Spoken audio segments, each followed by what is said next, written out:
Now that you've completed the professional position analysis, it's time to create your application materials. Some of you may already have a resume, but make sure you create or revise your resume and cover letter to fit the specific position you're applying for. Use your analysis and instructor feedback to help guide what information you want to highlight and emphasize.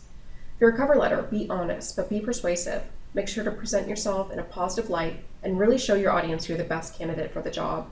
Choose relevant experiences and do not be afraid to tuck yourself up a little. It's not bragging. The entire purpose of this document is to sell yourself to your potential employer and to set yourself apart. If you don't have relevant job experiences yet, and sometimes even if you do, talk about specific college courses that have helped to prepare you for the position. You'll also want to pay attention to framing. The key is to be honest while being positive.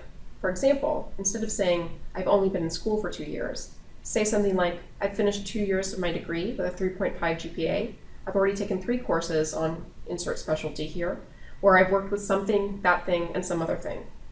You don't have much space, so only bring up a few key points using topic sentences to help guide your readers. You'll decide on these key points based on your audience analysis. What are the key words in the job ad? What does the position require? But also based on what makes you unique or desirable. You'll also want to start with a short introduction introducing yourself and a conclusion thanking the hiring committee or person who will be looking at these materials for considering you for the position. For your resume, you'll also want to take audience expectations into account. This will help you tailor your resume for each specific position you're considering. For every position you've held, whether it was a job or an internship, you should be providing a few bullet points that explain what your duties were. Each of these bullet points should begin with an action verb. Try not to recycle action verbs too often. You want to show your reader that you have a variety of skills, and these verbs will help you do that. Make sure you are using active voice throughout and that your verb tenses are consistent.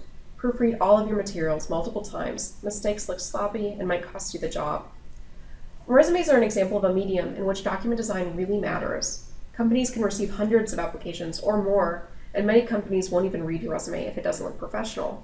For the purposes of this assignment, you will not be making a plain text resume. Instead, make sure your document follows the 4 principles of good document design: proximity, alignment, repetition, and contrast. Although you'll be taking these principles into account, there's no one way to design a resume, whether you're doing it as a chronological resume or a skills resume. Here are a few examples of ways people have formatted their resumes. For some businesses, an applicant may approach the resume with more creativity, especially if they want to stand out. We want to stress that this isn't always appropriate for the positions you're applying for, but there are some interesting elements you might be able to work into a more traditional resume. For example, including your professional Twitter handle, or including a QR code you create that links to an online version of your resume, an online portfolio, or LinkedIn profile. A lot of people are also creating graphics to display their competency in certain skills. Again, this isn't always appropriate. You want to avoid overusing graphics and don't overcrowd the document. It can overwhelm the reader. Remember, your resume is meant to give your potential employees relevant information about yourself. Don't make it difficult for them to understand or read. Pay attention to typography as well. Serif fonts like Times New Roman tend to look the most professional, but stay away from things like Comic Sans or brush scripts, even for your name in the header. Every field has different expectations. Based on what you want to emphasize, you're going to include different sections and organize them differently.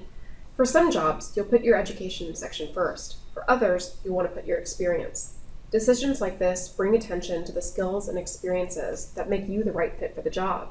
Use your resume and your cover letter to brand and sell yourself. Think critically about what will make you look best. Most of you will probably want to stick to more traditional resume formats, and for many fields, this is probably the most effective choice. But even when you're just dealing with text, there are many ways to create a visually appealing, informative, and easy to read resume.